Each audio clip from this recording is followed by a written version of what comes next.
maamulka cisbitaalka degmada Sheekh ee gobolka Saaxil ayaa faahfaahin ka bixiyay habsami u socodka adeegyada caafimaad ee uu bixiyo cisbitaalkaasi.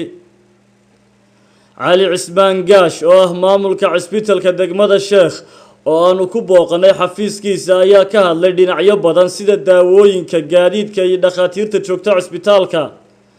waxaana uu sheegay dhammaan qaybihii loo baahnaa ee cisbitaalku inay shaqaynayaan sida qaybaha caruurta, dhalmada iyo waliba bukaan jiifka. waxaana hadaladiisii ka mid ahaa cisbitaalku run ahaantii adeegyada bixiya u badan yihiin.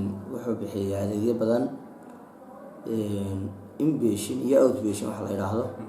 Inpatient oo bukaan jiifkiya, outpatient oo dadka bukaan socodka ahaa, qaybihiisa kala duwanaa, qaybtii caruurta, qaybtii dadka waaweyn, qaybtii dhalmada, intaas soo qaybsamaa.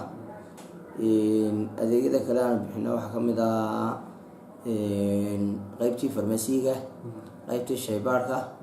sidoo kale waxa uu sheegay in iminka hay'adii ka caawin jirtay xagga daawooyinka uu mashruuci ka dhamaaday. wasaaradda caafimaadka run ahaantii ma bixiso daawooyin cusubtalada ugu talagashay xarumaha caafimaadka, laakiin annaga oo kale gobol ahaan gobolka Saaxil hay'ad baa qaabilsanayd daawooyinka cusubtalada ay geyso. marka hay'adii wax ku yara dhacay gaab oo mashruuci baa ka dhamaaday. taa bedelkeeda waxa yar dadka laga qaado lacagta yar cost sharing la yiraahdo ayaa maxay hay'adii aan ku soo iibsanaa markii dadka laga siibiyo.